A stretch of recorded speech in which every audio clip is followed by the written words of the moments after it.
दोबारा मौका दिया अपनी मीटिंग में आने का। और मैं कल का सेशन मैं भी देख रहा था यूट्यूब पे, तो काफी सारे लोगों ने उसको देखा, लाइक किया। तो ये अच्छा है कि लोग एक सेशन हो जाने के बाद भी उसको देखते हैं और उससे सीखते हैं, क्योंकि हम कितना जानते हैं उससे ज्यादा इंपॉर्टेंट है कि हम चीजों को कितना इम्प्लीमेंट करते हैं। Yes, right. तो बिल्कुल। मैं रिक्वेस्ट करूंगा आप मुझे एक बार मेरी स्क्रीन शेयर करने का मौका दे दें, बिकॉज मुझे अपनी स्क्रीन शेयर करनी पड़ेगी।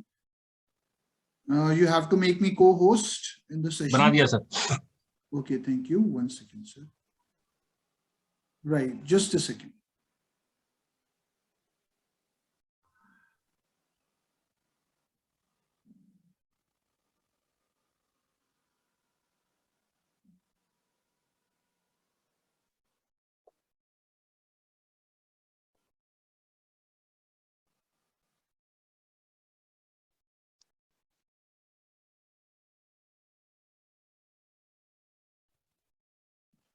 Okay, so very good morning all of you. आप सभी का स्वागत है आज के इस सेशन में। और आज का जो सेशन है ये बहुत इंपॉर्टेंट होने वाला है, बिकॉज आज हम एक ऐसे टॉपिक के ऊपर बात करने वाले हैं जो कि एक्चुअली में हम सबके दिल के बहुत करीब है। और जब हम फील्ड में जाते हैं, जब हम लोगों से वेस्टीज के बारे में बात करते हैं, जब हम उन्हें प्रोडक्ट समझाते हैं, तो आइडियली कई बार लोगों के कुछ सवाल होते हैं, कुछ ऑब्जेक्शंस होती हैं।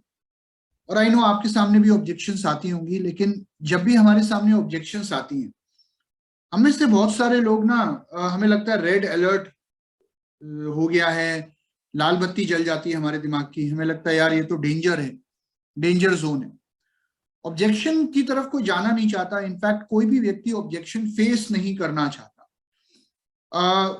यानी कि स्ट्रगल नहीं करना चाहता। रिवॉर्ड सबको चाहिए। लेकिन अगर हम बात करें, क्या ऑब्जेक्शंस वाकई इतनी बुरी हैं? क्या सामने वाला वाकई कोई सवाल ना करे? कि आप चाहते हैं कि आप किसी को जाकर प्लान दे और वो हाँ जी हाँ जी हाँ जी में जवाब देता रहे और आपको ज्वाइन कर ले? क्योंकि अगर आप ऐसा सोच रहे हैं तो आई थिंक आप बहुत गलत सोच रहे हैं। क्योंकि आप अगर फील्ड में जा रहे हैं और लोगों को प्लान दे रहे हैं और लोग आपसे कुछ पूछ नहीं रहे हैं, कुछ जानना नहीं चाह रहे हैं, इसका मतलब यह है कि लोगों का कोई इंटरेस्ट नहीं है। अगर आपका किसी चीज में इंटरेस्ट पैदा हो जाता है, तब आप उस चीज के बारे में और जानना चाहते हैं। और ये चीज सामने वाले प्रोस्पेक्ट के ऊपर भी लागू होती है, बिकॉज जितना ज्यादा वो जानेगा उतना ज्यादा उसका विश्वास बढ़ेगा, उतना ज्यादा वो वेस्टीज के बारे में ट्रस्ट उसका बढ़ेगा, और वो उतनी तेजी से आपके साथ जुड़कर अच्छा काम कर पाएगा। तो आज अगर हम बात करें, ऑब्जेक्शंस एक्चुअली में आना बहुत अच्छी बात है। अगर आप ऑब्जेक्शंस सामने वाले की निकालने में कामयाब रहे, इसका मतलब आप कुछ हद तक उस व्यक्ति का इंटरेस्ट पैदा कर चुके हो इस अपॉर्चुनिटी में। Right, it's a sign of interest. इसका मतलब वो कहीं ना कहीं और जानना चाहता है। नाउ प्रॉब्लम ये है कि हमें आज ये समझना है कि ऑब्जेक्शंस कहाँ से आती हैं। क्योंकि देखिए, बहुत बार आधे से ज्यादा ऑब्जेक्शंस आती हैं सही जानकारी के ना होने से, जानकारी के अभाव से, कम पता होना, ना पता होना, आधी बातें पता होना, शायद वो एक कारण होता है ऑब्जेक्शंस का। तो अगर किसी व्यक्ति की कोई ऑब्जेक्शन है, तो हमें ये समझना है कि हमें उस व्यक्ति की नॉलेज बढ़ानी है, हमें उसे अवेयर करना है, हमें उसे एजुकेट करना है। क्योंकि अगर आप उसे एजुकेट कर देंगे तो आई थिंक उसको सही जानकारी मिल जाएगी और वो अपने आप से ये डिसीजन ले पाएगा कि उसे वेस्टीज क्यों करना है। दूसरी चीज जो इंपॉर्टेंट है कि जब भी आपके सामने ऑब्जेक्शन आती है, हमें कभी रिएक्ट नहीं करना होता।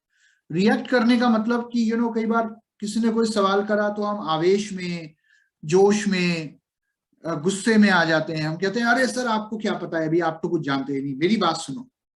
तो यहाँ पे अगर आप चीजों को ईगो पे ले लोगे, अगर अपने अहम पे ले लोगे, तो वो एक कॉन्वर्सेशन ना रहकर एक डिबेट बन जाएगा। आपने देखा होगा टीवी चैनल्स पे, आई डोंट नो आप में से कितने लोग डिबेट देखते हैं, तो जहां आपने देखा होगा वो 4-5 विंडोज होती हैं जहां 4-5 लोग बैठे होते हैं टीवी चैनल पे। तो वो जो एंकर होता है वो एक व्यक्ति को बोलने के लिए कहता है, तो 4 लोग एक साथ बोल रहे होते हैं और ये समझ में नहीं आ रहा होता कि एक्चुअली में ये सारे लोग मिलकर कहना क्या चाहते हैं। राइट। तो वो जो डिबेट्स होती है उसमें कुछ प्रोडक्टिव निकल के नहीं आता। आप देखते हैं ज्यादातर डिबेट्स के अंदर सिर्फ लोग एक दूसरे से अपनी भड़ास निकाल रहे होते हैं। तो यहाँ पर हमें डिबेट नहीं करनी, पहली बात तो ये। हमें यहाँ एक कॉन्वर्सेशन करना है, एक बिजनेस कॉन्वर्सेशन करना है, जहां हमने सामने वाले व्यक्ति की बात को सुनना है, समझना है, उसके पॉइंट ऑफ व्यू को समझना है। वो अगर कोई बात कह रहा है तो क्यों कह रहा है, उसके पीछे क्या कारण है, और उसका सही जवाब क्या हो सकता है, उसे ऑप्शंस देने, राइट। तो रिएक्ट करने की जगह आई थिंक बेटर रहेगा कि हम रिस्पॉन्ड करें हर ऑब्जेक्शन में। नाउ जब भी ऑब्जेक्शन आती है, मैं एक चीज हमेशा बोलता हूं कि कुछ स्टेप्स बहुत जरूरी होते हैं जिसके आधार पर आप किसी भी ऑब्जेक्शन को रिस्पॉन्ड कर सकते हैं। सबसे पहला महत्वपूर्ण स्टेप होता है लिसनिंग, कि जब कोई व्यक्ति अपनी बात रख रहा है आपके आगे, तो पहले तो आप उसको सुने, वो क्या कहना चाह रहा है। ऊपर वाले ने हमें 2 कान दिए हैं, 1 मुंह दिया है, राइट। क्यों? ताकि हम सुने ज्यादा और बोले कम। बहुत बार क्या होता है, इसका उल्टा होता है, हम बोलते ज्यादा हैं, सुनते कम है, क्योंकि हर व्यक्ति अपनी बात रखना चाहता है। जब सामने वाला आपसे कुछ कह भी रहा होता है तो आपके दिमाग में कई बार यही चल रहा होता है कि इसकी बात खत्म होगी तो मैं ये कहूंगा, इससे बोल लेने दे। और कई बार तो हम सामने वाले के बोलने का या बात खत्म करने का भी इंतजार नहीं करते, हम बीच में ही कूद पड़ते हैं। अरे सर आपको नहीं पता, अरे रुको मैं बताता हूँ, आप जानते नहीं हो सर, ऐसे नहीं ऐसे होता है। तो यहाँ पर आप अपनी ईगो सेटिस्फाई करने में लगे हुए हो, वो भी अपनी ईगो सेटिस्फाई करने में लगा हुआ है। बट एक्चुअली में अगर आप किसी व्यक्ति की बात सुन लो ध्यान से, तो आपका आधे से ज्यादा समस्या का हल आपको मिल जाता है। आपको पता होता है आपको क्या बात करनी है इससे, ये क्या चाहता है आपको समझ में आ जाता है, राइट। ये घरों में भी होता है, अगर घरों में 2 लोगों की लड़ाई हो रही है फैमिली में, तो एक व्यक्ति अगर सुन ले सामने वाले को, तो सामने वाले का आधे से ज्यादा गुस्सा अपने आप खत्म हो जाता है, राइट। तो listening is the key of the effective communication. तो पहले जब आपने किसी को सुन लिया, अब आते हैं कुशनिंग और रिफ्रेजिंग। ना कुशनिंग क्या होती है, दूसरा स्टेप है, आप देख रहे हैं कुशन का मतलब होता है तकिया। आप जब सोते हैं तो आप अपने सर के नीचे तकिया लगा के सोते हैं, राइट। या अगर अभी मैं सोफे पे बैठा हूं तो यहां भी तकिया, एक कुशन लगा हुआ है। कुशन क्या करता है, चुभन को कम करता है। जैसे मान लीजिए फॉर एग्जाम्पल किसी ने कहा जी आपके प्रोडक्ट महंगे हैं, फॉर एग्जाम्पल। तो कई बार हम क्या करते हैं, हमारे मुंह से क्या निकलता है, आप सही कह रहे हो सर, आपकी बात सही है, लेकिन फिर भी आप मेरी बात सुनिए। अब आपने जब पहले ये बोल दिया आप सही कह रहे हो, तो सामने वाला आपकी बात क्यों सुने। और ये ऐसा नहीं है आप सोच समझ के बोली हुई बात है, ये कई बार हमारे मुंह से ऐसे ही निकल जाता है कि आप सही कह रहे हो। मान लीजिए किसी ने मुझे कहा कि सिद्धार्थ शर्मा जी आप बेवकूफ हो, और फिर मैं कहता हूँ सर आपकी बात सही है, लेकिन आप फिर भी मेरी बात सुनिए तो सही, मैं आपसे क्या कहना चाहता हूँ। तो सामने वाला कहेगा अब तू जब बेवकूफ है तो मैं तेरी बात क्यों सुनूं, राइट। तो कभी जब भी ये हमारा पहला रिस्पॉन्स होता है। कभी भी ये ना बोले कि आप सही कह रहे हो, और कभी भी ये भी ना बोले कि आप गलत कह रहे हो। कई बार हमारा इसका बिल्कुल विपरीत हमारा रिस्पॉन्स होता है, ये आपकी बात गलत है, आपको नहीं पता, आपको मैं बताता हूं क्या सही है। अब जैसे ही आप किसी को ये बोलते हैं किसी भी परिस्थिति में कि आप गलत कह रहे हो, तो सामने वाले के अहम को ठेस पहुंचती है। अब वो सब कुछ भूलकर एक चीज में लग जाता है कि यार मुझे इससे गलत प्रूफ करना है। तो कभी भी किसी को ये ना बोलें कि आप सही कह रहे हो, कभी भी ये भी ना बोलें कि आप गलत कह रहे हो, तो फिर बोले क्या, राइट। तो सिर्फ एक चीज बोलनी है, कोई भी सवाल हो, कोई भी क्वेरी हो, कोई भी डाउट हो, आपको सिर्फ एक चीज बोलनी है, इसको बोलते हैं कुशन। वो होती है मैं आपकी बात समझ सकता हूं, बस इतना। सर मैं समझ सकता हूं आप ऐसा क्यों बोल रहे हो, राइट। इतना बोल देंगे ना आपकी आदि से, that will be the perfect response. इसमें आप बहुत न्यूट्रल हो, आप बहुत सेफ हो, और यहाँ पे आपको मौका मिल जाता है सामने वाले की बात को सुनकर समझने का। अब आपका दिमाग भी चल रहा है कि मुझे इससे क्या जवाब देना, तो सिर्फ एक चीज बोलनी है कि मैं आपकी बात समझ सकता हूं, और कुछ नहीं बोलना। उसके बाद आता है रीफ्रेज। आप देख रहे हैं स्टेप 2 में एक और यहां पर हमने ऐड किया हुआ है, रीफ्रेज। रीफ्रेज का मतलब क्या होता है, सामने वाले व्यक्ति के बात को अपने शब्दों में दोहरा देना। जो भी सामने वाले ने बोला उस बात को कंफर्म करने के लिए रिपीट करना कि सर अगर मैं आपकी बात सही समझ पा रहा हूं तो क्या आपके कहने का मतलब ये है, क्या आप ये कहना चाहते हैं, क्या आप ये जानना चाहते हैं, राइट। मान लीजिए किसी ने कहा कि ये कंपनी भाग जाएगी यार, बाकी कंपनीज की तरह ये भी भाग जाएगी। आपने सुना, आपने क्वेश्चन करा, क्वेश्चन मतलब कि मैं आपकी बात समझ सकता हूं, आप ऐसा क्यों बोल रहे हैं।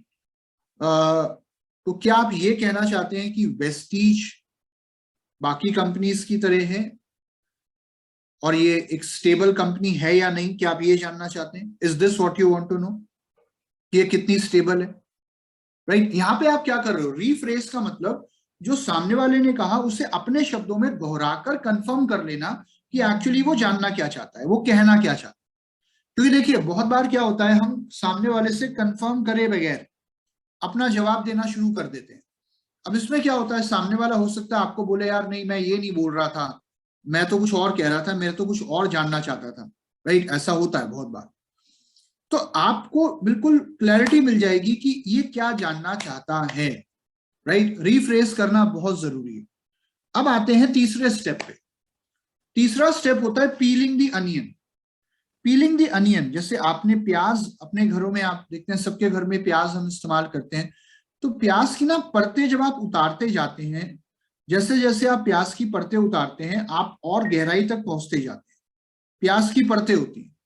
राइट, उसी तरीके से सामने वाले के सवाल के नीचे भी कोई सवाल दबा हुआ हो सकता है कोई ऐसा सवाल है जो उसने अभी तक आपके आगे नहीं रखा, तो उस सवाल तक भी पहुंचना है, उसके लिए भी एक परत उतारना बहुत जरूरी है। कई बार होता है आप किसी के एक सवाल का जवाब देते हैं, उसके बाद वो कहता है यार ये तो ठीक है लेकिन मेरा एक और सवाल है, फिर आप उस सवाल का जवाब देते हैं, फिर वो कहता है नहीं ये भी सही है लेकिन मेरा एक डाउट और है। अब इसमें क्या होगा, आप टेबल टेनिस खेलते रह जाओगे, वो बॉल फेंकेगा फिर आप प्ले करोगे, वो फिर दोबारा सवाल फेंकेगा फिर सवाल फेंकेगा, वो आपको सवाल ही देता रहेगा, क्योंकि यहाँ पे क्या है ना, कहानी कभी खत्म नहीं होगी। तो जब कोई व्यक्ति कोई सवाल करता है, मान लीजिए उसने एक सवाल किया, आपने क्वेश्चन किया, आपने कहा मैं आपकी बात समझ सकता हूं, फिर आपने कंफर्म किया कि सर क्या आप यही जानना चाहते हो। अब आप स्टेप नंबर 3 पे आओगे कि सर आई होप इसके अलावा आपको कोई और डाउट तो नहीं है, मतलब यही आपका मेजर डाउट है ना, मेन डाउट यही है ना, अगर कुछ और है तो प्लीज बता दो। इससे बोलते हैं पीलिंग दी अनियन। पीलिंग दी अनियन से क्या होगा, दो चीजें होंगी, या तो वो बोलेगा हाँ बस यही है और कुछ नहीं है, या हो सकता है वो बोलेगा नहीं ये तो है लेकिन मेरा एक डाउट और है। तो अगर कोई और डाउट है तो उसको बोलो अच्छा बता दो प्लीज, वो भी मैं लिख लेता हूँ, I just make a note of it. तो आपके ये मेन दो सवाल है, राइट, मतलब अगर मैं इन दो सवालों को जवाब दे दूं तो आई होप उसके अलावा कोई और प्रॉब्लम नहीं है। तो यहाँ पे आप क्या कर रहे हो, कंफर्म कर रहे हो उससे। आइडियली आप उसको ये कहना चाह रहे हो दूसरे शब्दों में कि अगर मैं आपके सवाल का जवाब दे दूं तो आप ज्वाइन कर लोगे ना। राइट, एक्चुअली में पॉइंट ये है। अब आते हैं स्टेप नंबर 4 पे। स्टेप नंबर 4 होता है फील फेल्ट फाउंड, जहां पे आप सामने वाले व्यक्ति के सवाल का जवाब देते हैं ना। जवाब देने का जो फॉर्मेट है वो बहुत सिंपल है। आई नो हाउ यू फील, मतलब फील मैं समझ सकता हूं आप कैसा फील कर रहे हो। Right, I felt the same way, मुझे भी ऐसा ही लगता था, या आपकी तरह बहुत से लोगों को पहले ऐसा ही लगता था, but then what I found was different, फिर मैंने जो देखा, जो चीजें समझी वो बिल्कुल अलग थी, विपरीत थी। राइट, तो ये एक आइडल फॉर्मेट है किसी भी सवाल का जवाब देने का। I know how you feel, मैं समझ सकता हूँ, why are you feeling this way, I felt the same way, मुझे भी ऐसा ही लगता था, बट देन आई फाउंड कि चीजें बहुत डिफरेंट है, चीजें कुछ इस प्रकार है। तो यहाँ पे आप रिस्पॉन्स देते हो किसी भी सवाल के जवाब का। नाउ अब हम आते हैं आज की और आने वाले 2 दिन की जो हमारी मेजर ऑब्जेक्शंस हैं, क्योंकि देखिए सवाल तो बहुत सारे होते हैं, क्वेश्चंस बहुत सारे होते हैं, ऐसी बात नहीं है कि आपको एक ही क्वेश्चन बार बार आएगा, लेकिन डायरेक्ट सेलिंग एक ऐसी इंडस्ट्री है जहां पर एक चीज बड़ी कमाल की है कि यहाँ पर ना कितने भी लोगों को प्लान दिखा दो, घूम फिर कर आपके पास 15-16 सवाल ही आने वाले। मतलब अगर आपको पहले से पता हो कि आपके एग्जाम में क्या क्वेश्चन आने वाले हैं तो उसकी अच्छी तैयारी आप लोग कर सकते हो ना। तो डायरेक्ट सेलिंग के अंदर यहाँ पर मैंने ऐसे 16 क्वेश्चन निकाले जो मुझे लगता है, और आई थिंक आप में से भी बहुत से लोगों को लगता होगा कि बहुत ही कॉमन क्वेश्चन है, और इन्हीं क्वेश्चंस को लोग घुमा घुमा के पूछते हैं, इन्हीं क्वेरीज को लोग अलग अलग तरीके से आपके आगे रखते हैं। इसके अलावा कुछ और भी अगर होगी क्वेरी तो ठीक है, we will take care of that. लेकिन जैसे I don't have time, I don't have money, ये तो चेन सिस्टम है, पिरामिड स्कीम है, मैं बीवी से, वाइफ से, हस्बैंड से पूछ के बताऊंगा आप कितना कमा रहे हो, मैं सेल्स से नहीं हूं, मैंने कभी सेल नहीं करी, मैं लोगों को नहीं जानता, मैंने तो करके देखा था, मेरे जानकार ने करके देखा था, सिर्फ ऊपर वाले लोग पैसा कमाते हैं, नीचे वाले नहीं कमाते, मेरे पास तो ऑलरेडी अच्छी नौकरी है, मैं अपने काम से खुश हूं, मैं वेस्टीज क्यों करूं, मुझे नहीं लगता ये बिजनेस मेरे लिए है, मैं अपने रिश्तेदारों को, दोस्तों को परेशान नहीं करना चाहता, उनसे रिलेशन खराब नहीं करना चाहता, आपके प्रोडक्ट महंगे हैं, मैं हेल्दी हूं, ये प्रोडक्ट क्यों खाऊं, क्या गारंटी है कि मैं इस कंपनी में मैं सफल हो पाऊंगा, क्या गारंटी है कि आपकी कंपनी भागेगी नहीं, कहीं भाग तो नहीं जाएगी, और आपके प्रोडक्ट अगर लेस रेट पर अवेलेबल है मैं क्यों लूं वहां से, आपसे क्यों लूं। सो ये 16 ऑब्जेक्शंस आमतौर पर किसी भी व्यक्ति के सामने इन जनरल आती है जब आप फील्ड में काम करते हैं, और इसके अलावा भी और 17वीं 18वीं ऑब्जेक्शन भी हो सकती है। बट आइडियली मेरा ये मानना है कि आप अपने आप को इन 16 क्वेश्चंस के ऊपर इतना स्ट्रांगली तैयार कर लो कि कोई भी व्यक्ति अगर आपसे क्वेश्चन करे, पूछेगा तो यही सब, इसके बाहर शायद कुछ नहीं पूछेगा, और अगर पूछेगा भी तो आप जवाब दे पाओगे अगर आप यहाँ इन 16 क्वेरीज में आप एक्सपर्ट हो तो, राइट। नाउ यहां पर हम वन बाय वन अपनी हर एक ऑब्जेक्शन के ऊपर बात करेंगे आज। सबसे पहली जो ऑब्जेक्शन आती है, आई डोंट हैव टाइम, राइट। जब कोई व्यक्ति कहता है जी मेरे पास टाइम नहीं है, तो सामने वाले को एक बात बोलो कि सर टाइम नहीं है, तो आई थिंक इससे अच्छी अपॉर्चुनिटी और आपके लिए और कोई हो ही नहीं सकती, क्योंकि यहां पर आपको टाइम की आजादी मिलेगी, you will get time freedom. अगर टाइम की प्रॉब्लम है तो why don't you join Vestige. मैं आपको ये इसलिए बोल रहा हूं क्योंकि आज बहुत सारे लोग ऐसे हैं जिनको पहले यही लगता था कि उनके पास टाइम नहीं है, लेकिन उनको एक चीज समझ में आई कि वो जो भी काम करते हैं, चाहे वो नौकरी करते हो या बिजनेस करते हो, उस काम में वो जितना टाइम लगा रहे हैं उनको उतनी ही इनकम आ रही है। और किसी भी जॉब में या किसी भी काम में जो टाइम आप लगा सकते हो वो हमेशा लिमिटेड होता है, राइट।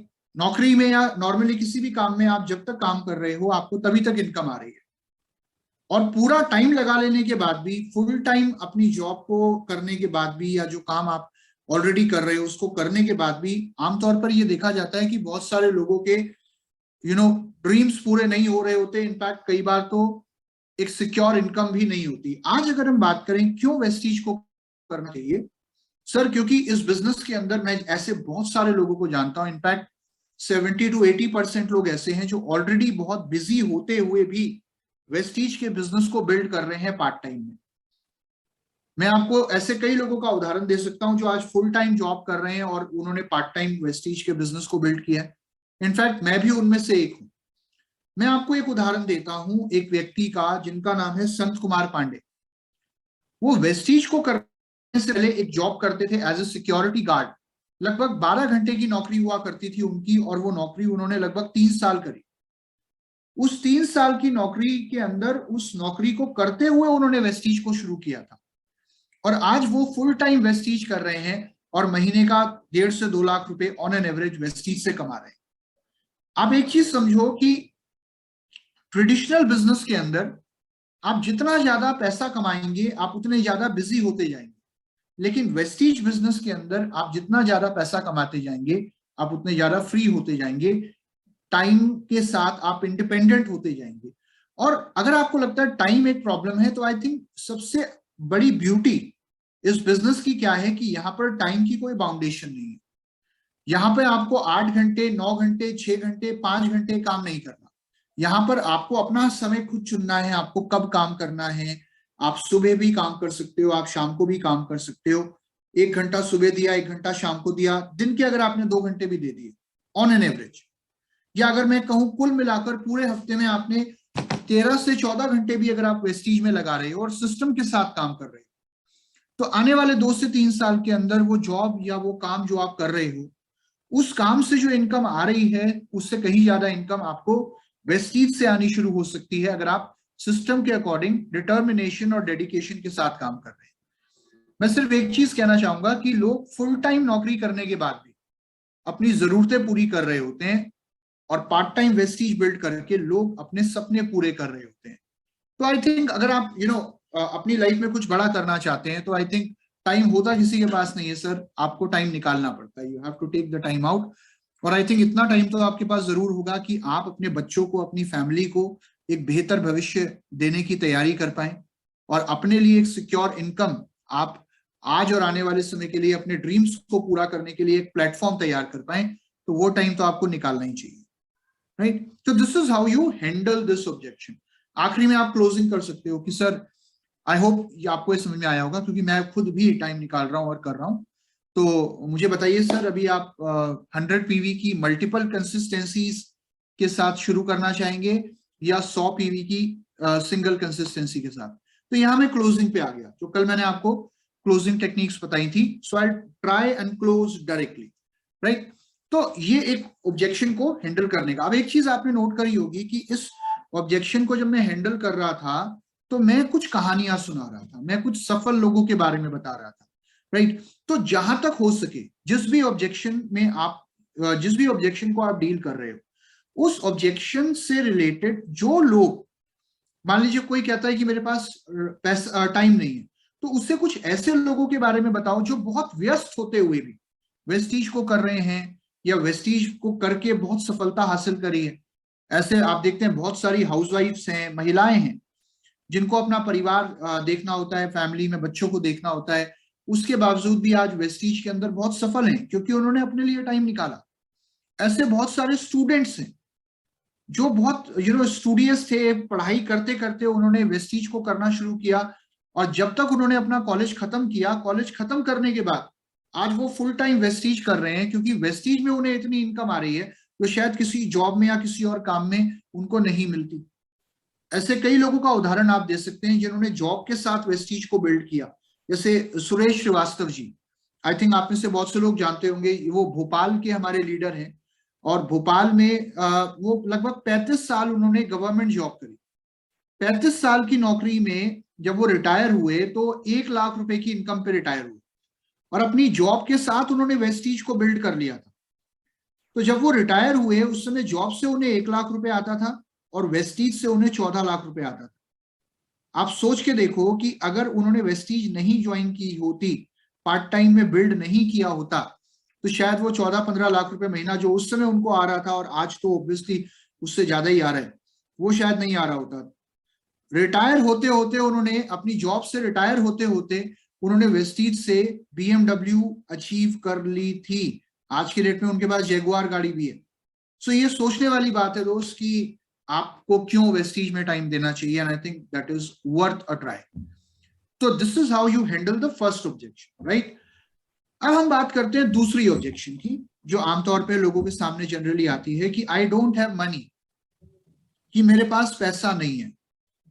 सामने वाले को बोलो sir very good, I hope मैं समझ सकता हूं कि आपकी ये ऑब्जेक्शन कहां से आई है और क्यों आई है।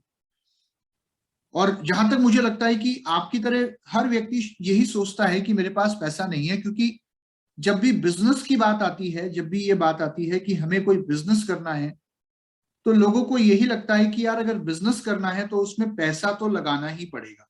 क्योंकि हमारे देश में एक छोटी सी कहावत है जो बहुत समय से चलती आ रही है कि जितना गुड़ उतनी मिठास, कि पैसा ही पैसे को खींचने का काम करता है, या पैसा कमाने के लिए पैसा लगाना पड़ता है।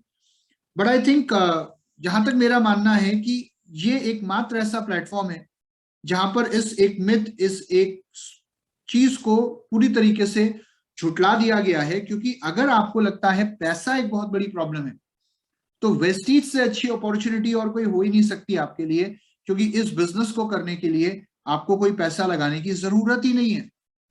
आज जितने भी अचीवर्स आप वेस्टी में देख रहे हो, ये वो सारे लोग हैं जिन्होंने लाखों रुपए महीने की इनकम को आज अचीव किया है। लेकिन जब इन्होंने शुरुआत करी थी तो इनमें से ज्यादातर लोग वो थे जिनकी फाइनेंशियल कंडीशन इतनी अच्छी नहीं, बट स्टिल उन्होंने वेस्टीज को शुरू किया। और शुरू क्यों कर पाए? क्योंकि Vestige is a risk free business. यहां पर आपकी ज्वाइनिंग फी 0 है, आपकी कोई ज्वाइनिंग फीस नहीं है। यहां पर आपको कोई इन्वेस्ट करने के लिए नहीं बोलता, यहां पर आपको प्रोडक्ट अपनी मर्जी के लेने होते हैं। एंड नंबर 2, जहां तक मेरा मानना है, अगर पैसा ही एक बड़ी प्रॉब्लम है तो क्यों ना आप वेस्टीज कर लो, क्योंकि यहां पे आप ये डिसाइड कर पाओगे कि आने वाले समय में आपको कितना कमाना है। अगर आप बिना इन्वेस्टमेंट के आने वाले कुछ महीनों में अपनी इनकम को थोड़ा और बढ़ा पाओ वेस्टीज के माध्यम से, तो क्या वो अच्छा नहीं होगा? ऑब्वियसली बहुत अच्छा होगा। मैं आपको एक छोटा सा उदाहरण देता हूं। यहां पर भी देखिए, मैं एक कहानी सुना रहा हूं। एक व्यक्ति हमारे बिजनेस के अंदर है, आई थिंक उनमें से उनका नाम आप में से बहुत से लोगों ने सुना होगा, जिनका नाम है Vijay Kumar Mishra.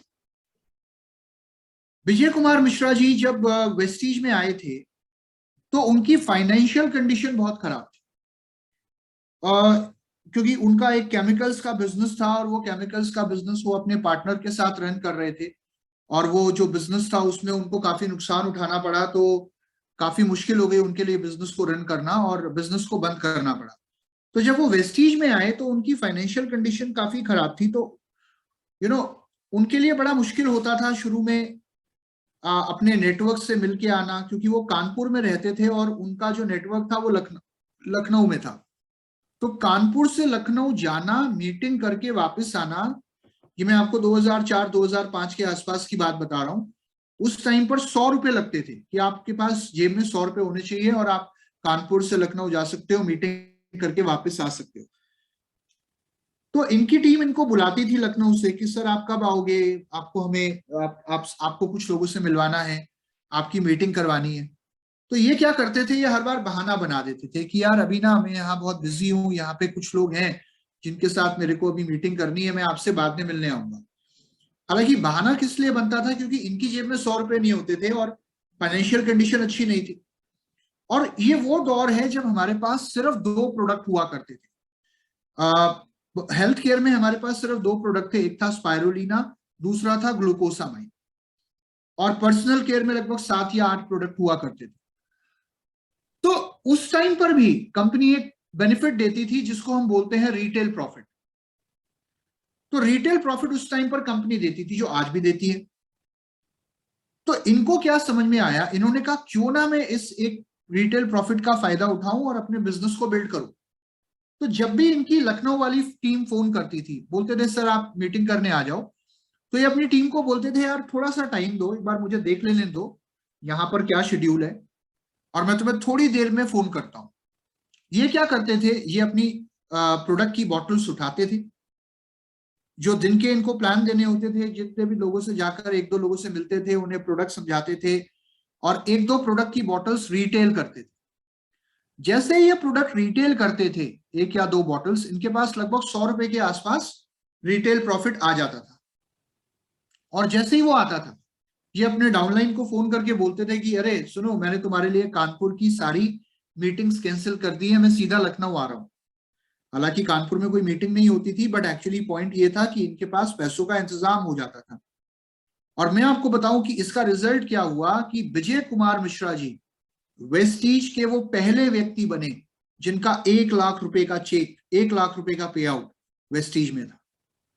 And can you imagine कि शुरू में अगर हमारे पास पैसे की प्रॉब्लम है तो क्यों ना हम रिटेल प्रॉफिट का इस्तेमाल करें, और वो पैसा जो हमें मिल रहा है उसके माध्यम से उससे हम अपने बिजनेस को बिल्ड करने के लिए इस्तेमाल करें। दूसरी चीज मैं आपको बताऊं, ऐसे कितने लोग हैं जिनकी फाइनेंशियल कंडीशन बहुत खराब थी और आज वो वेस्टीज में बहुत कामयाब है। ऐसे कई स्टूडेंट्स हैं जिनके पास कोई अर्निंग नहीं थी, but they are earning in lakhs in Vestige. कितनी ऐसी हाउसवाइफ्स हैं जिनके पास अपनी खुद की कोई इनकम नहीं थी, लेकिन आज उन्होंने वेस्टीज के बिजनेस को एक बहुत बड़े लेवल पे बिल्ड कर दिया। राइट? तो माय डियर फ्रेंड्स, यहां पर यह जानना जरूरी है कि अगर पैसा नहीं है तो वेस्टीज से अच्छी अपॉर्चुनिटी और कोई नहीं हो सकती, क्योंकि यहाँ पे आप जितना चाहें उतना कमा सकते हैं। और आज की डेट में तो बहुत सारी मीटिंग्स हम ऑनलाइन कर सकते हैं। आज आप सबके फोन में इंटरनेट है, इंटरनेट रिचार्ज सब कराते हैं, और रिचार्ज भी अनलिमिटेड कराते हैं आज की डेट में। तो आप कितनी मीटिंग्स तो ऑनलाइन अटेंड कर सकते हो, कितनी ट्रेनिंग्स आप ऑनलाइन अटेंड कर सकते हो। आपको उसके लिए कहीं जाने की जरूरत नहीं है, आप घर बैठे बैठे या कहीं पर भी आप अपने बिजनेस को ऑनलाइन रन कर सकते हो। तो कितने तो एक्सपेंसेस हमारे समय के साथ अपने आप कम हो गए। राइट? ये समझना है। तो this is how we handle this particular objection. अब आते हैं अपनी तीसरी ऑब्जेक्शन पे, कि कई बार लोग कहते हैं सर ये तो ना चेन बनाने वाला काम है, ये तो लोगों को जोड़ने का काम है। तो सामने वाले को बोलो कि सर मैं समझ सकता हूं कि आपको ये डाउट, ये क्वेश्चन क्यों आ रहा है कि आप कह रहे हैं कि ये तो लोगों को जोड़ने का काम है।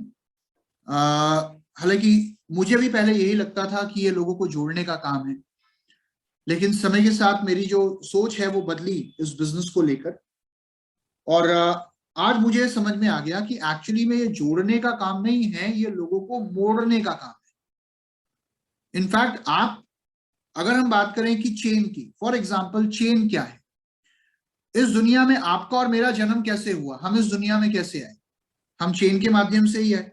हमारे माँ बाप का जन्म हुआ तभी शायद हम आए, हमारे बच्चों का जन्म कब हुआ, जब हम आए।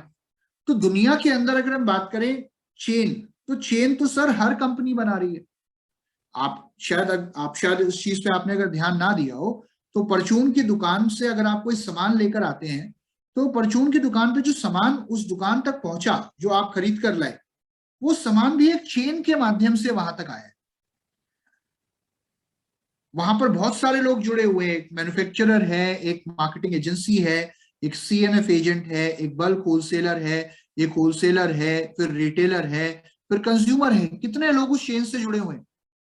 यहां तक कि अगर मैं आपको बताऊं, जो सिम आपके फोन में है, ये सिम भी आपने कंपनी से नहीं खरीदी, आपके घर के बगल में जो आउटलेट होगा जियो का या एयरटेल का, वहां से आपने इसको खरीदा।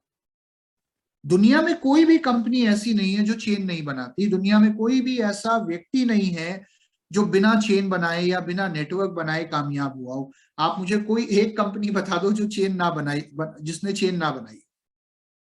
हर कंपनी चेन बनाती है, अपने अपने प्रोडक्ट को ज्यादा लोगों तक पहुंचाने के लिए हर कंपनी एक नेटवर्क बिल्ड करना चाहती है, एक स्ट्रॉन्ग नेटवर्क। बाटा का जूता आपके घर के हर कोने में, आपके शहर के हर, पूरे देश के हर कोने में मिलता है। आप देखते हैं हर शहर में बाटा का शोरूम है, हर शहर में मारुति का शोरूम है, हर शहर में सैमसंग का शोरूम है या सैमसंग के आउटलेट हैं, या पीटर इंग्लैंड की शर्ट मिल जाएगी, वैन ह्यूसन के कपड़े मिल जाएंगे। आज आप देख रहे हैं मैकडोनल्ड्स या पिज्जा हट या पीवीआर सिनेमा, हर शहर में आपको ये चीजें मिलती हैं, क्योंकि हर कंपनी, हर ऑर्गेनाइजेशन, हर व्यक्ति अपने नेटवर्क को ज्यादा से ज्यादा लोगों तक पहुंचाना चाहता है। और दूसरी चीज मैं आपको एक और बताना चाहूंगा, जो आपके पास एटीएम कार्ड है, आई थिंक हम सबके पास एक एटीएम कार्ड है, तो एटीएम कार्ड भी आपको जब बैंक ने दिया तो वो एक एक आधार पे दिया, वो इस बेसिस पे दिया कि इस एटीएम कार्ड को आप इंडिया के किसी भी शहर में जाकर एटीएम से पैसे निकाल सकते हो। ऐसा तो नहीं है आज आपको अपने बैंक की ब्रांच में ही जाना पड़ेगा जहां आपकी ब्रांच है पैसे निकालने के लिए। पहले ऐसे होता था कि जिस ब्रांच में आपका अकाउंट है उसी ब्रांच से आप पैसे निकाल सकते हो। आज आप इंडिया के किसी भी शहर में खड़े हो, किसी भी कोने में खड़े हो, क्या आप पैसे निकाल सकते हो एटीएम से?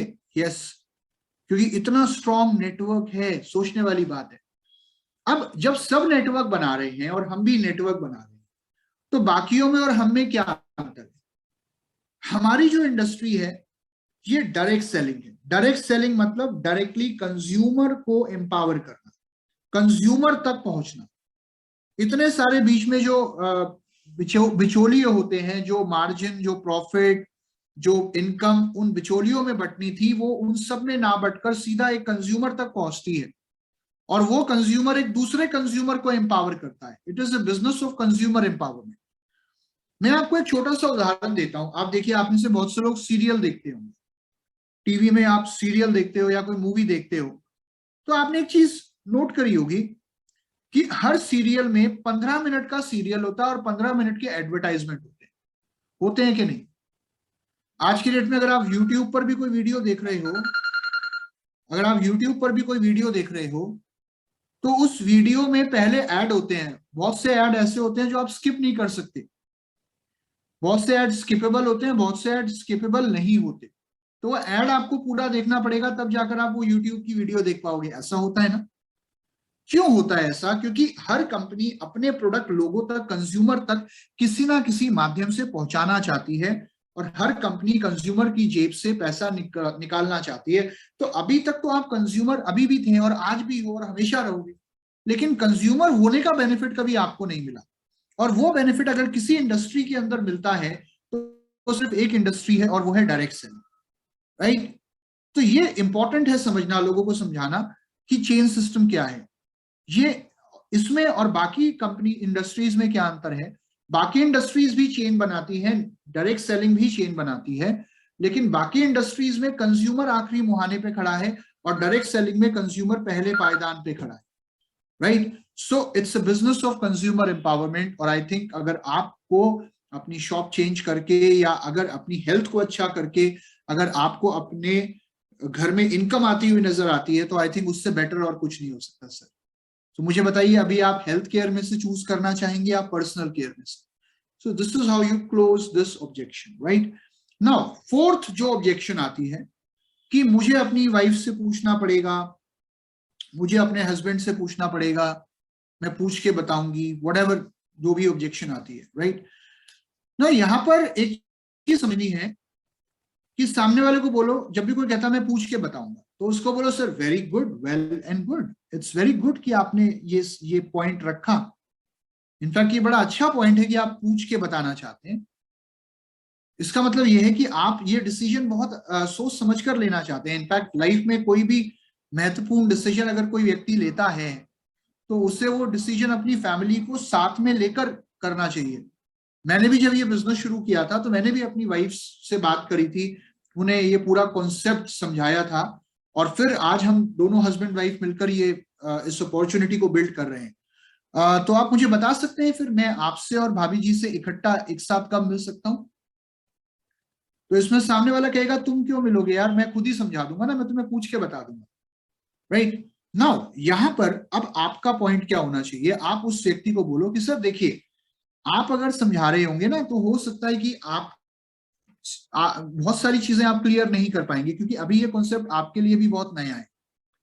लेकिन अगर मैं वहां मौजूद रहूंगा तो आपके और भाभी जी के दोनों के डाउट्स को क्लियर कर पाऊंगा, बिकॉज हो सकता है कुछ डाउट्स उनके हों जो आपके दिमाग में ना आ रहे हो, राइट?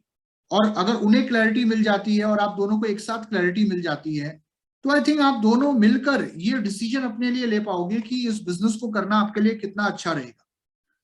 तो मुझे बताइए कि कब मिल सकते हैं सर? कल मिल लेते हैं, जब भी आपका टाइम हो, जस्ट लेट मी नो। 4 बजे मिले या 6 बजे? We can do a online meeting also, या हम एक ऑफलाइन मीटिंग भी कर सकते हैं।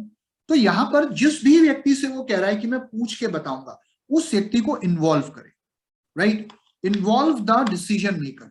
और ये बहुत बार होता है, मैं देखता हूँ कई बार लोग कहते हैं मैं अपने हस्बैंड से पूछ के बताऊंगी, मैं अपनी वाइफ से पूछ के बताऊंगा, बहुत से लोग कहते हैं मैं अपने फादर से पूछ के बताऊंगा। It happens. तो डिसीजन मेकर कौन है उसे इन्वॉल्व कर लो। हो सकता है सामने वाला डिसीजन मेकर ना हो जिसको आप प्लान दे रहे हो, और जब आप इन दोनों को इकट्ठे प्लान दे रहे हो तब इन्हें कुछ ऐसे लोगों का उदाहरण दे जहां हस्बैंड वाइफ मिलकर वेस्टीज कर रहे हैं। उन्हें कुछ ऐसे लोगों का उदाहरण दे जहां पूरी फैमिली वेस्टीज कर रही है, क्योंकि सामने वाले को भरोसा होता है कि यार यहाँ तो और भी परिवार हैं जो इस बिजनेस को कर रहे हैं, हम अकेले नहीं होंगे, और बहुत सारे लोग हैं जहां पर हस्बैंड वाइफ ने मिलकर वेस्टीज को बिल्ड किया। तो उनके जैसे लोगों का उदाहरण अगर आप देते हैं तो आई थिंक ज्यादा क्लैरिटी मिल पाएगी इस चीज पे, और वो निश्चित तौर पर एक सही डिसीजन अपने लिए ले पाएंगे। आगे बढ़ते हुए छठी जो ऑब्जेक्शन आती है, I am not good at sales. Sorry, पांचवी ऑब्जेक्शन है कि आप कितना बना रहे हो, आपने कितना कमाया। कई बार लोग ये पूछते हैं अच्छा जी मेरी छोड़ो, आप ये बताओ आपकी इनकम कितनी है। तो सामने वाले को बोलो, उसको बोलो sir thank you very much, आपने सवाल मुझसे किया कि मैंने कितना बनाया। सर इनफैक्ट मैं समझ सकता हूं आप ये सवाल क्यों कर रहे हैं, लेकिन मैं आपको बताना चाहूंगा कि सर मैं कमाना चाहता हूं तभी तो वेस्टीज कर रहा हूं। आप यही जानना चाहते हो ना कि मैं कितना कमा रहा हूं या मेरा चेक कितना है। सर कमाना चाहता हूं तभी तो वेस्टीज कर रहा हूं, या नहीं कमा रहा हूं तभी तो वेस्टीज कर रहा हूं ताकि मैं भी कमाना शुरू कर दूं। क्योंकि ये जो सवाल आपने मुझसे किया है, ये सवाल तो मेरे अपलाइन से भी लोगों ने किया था जब उन्होंने अपनी शुरुआत करी थी, जैसे आज मैंने और आपने अपनी शुरुआत करी है, जैसे हम अपनी शुरुआत कर रहे हैं। हर व्यक्ति जो इस बिजनेस के अंदर आज लाखों रुपए महीने की इनकम कमा रहा है, उसने कहीं ना कहीं आपकी और मेरी तरह ही शुरुआत करी थी। मैं आपको ऐसे कई उदाहरण दे सकता हूं, मसलन एक उदाहरण मैं आपको देना चाहूंगा, एमडी मोइन खान। एक व्यक्ति हैं जिन्होंने वेस्टीज में आज लगभग 4 से 5 लाख रुपए ऑन एन एवरेज वो कमाते हैं, और जब उन्होंने शुरुआत करी थी उनका पहला पे आउट 19 रुपए का था। तो ये सवाल तो उस समय लोगों ने उनसे भी किया था कि आप कितना कमा रहे हो, लेकिन आज आप देखिए वो किस मुकाम पे हैं। तो मैंने भी अभी शुरुआत करी है और ऑब्वियसली आने वाले समय में मेरी भी एक बहुत बड़ी इनकम होगी। लेकिन अगर आप अपनी इनकम की बात करें तो सर आपकी इनकम इस चीज पर निर्भर नहीं करेगी कि मैं कितना कमा रहा हूं। एज एन अपलाइन मैं कितना कमा रहा हूं उससे आपकी इनकम कभी डिसाइड नहीं होगी, क्योंकि आपकी इनकम डिपेंड करती है कि आप कितने बड़े लेवल पे इस बिजनेस को लेकर जाना चाहते हो। क्योंकि आज अगर हम बात करें वेस्टीज में ऐसे कितने उदाहरण हैं जहां पर अपलाइन से ज्यादा डाउनलाइन का चेक है। There are so many examples. Downline का टारगेट कुछ और है, डाउनलाइन का गोल कुछ और है, और डाउनलाइन देखते ही देखते अपलाइन से बड़े लेवल पे या बड़े चेक पे चला जाता है। सो इट डजंट मैटर कि मैं कितना कमा रहा हूं। तो आपका गोल अलग हो सकता है, मेरा गोल अलग हो सकता है, और जैसे मैंने आज शुरुआत करी है आप भी अपनी शुरुआत कर रहे हैं, और आपकी मेरी इनकम पे आपकी इनकम डिपेंड नहीं करेगी। लेकिन हाँ एक चीज जरूर कहूंगा, अगर मेरे साथ जुड़े हुए लोगों की इनकम बढ़ेगी तो मेरी इनकम ऑटोमेटिकली बढ़ेगी। तो मैं अकेला कमाता हुआ अच्छा थोड़ी लगूंगा सर, चलिए दोनों साथ में मिलकर कमाते हैं, simple as that. This is how you handle this objection, right. तो जब भी ऑब्जेक्शन आती है इसको इसी तरीके से हैंडल करना है। अब हम बातें हैं छठी ऑब्जेक्शन पे जो आमतौर पे लोगों को आती है कि जी ये मैं तो सेल्स करी नहीं, मैंने कभी, I am not from the sales background.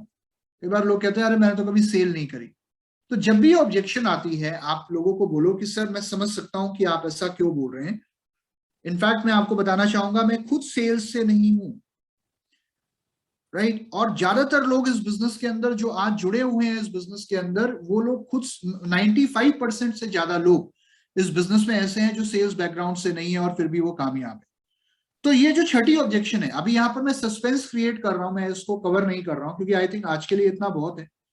और छठी ऑब्जेक्शन को हम कल लेंगे, बाद में बात करेंगे क्योंकि इसको डिटेल में मुझे आपको समझाना पड़ेगा। तो let's close it Madhukar ji, I think, वरना ओवर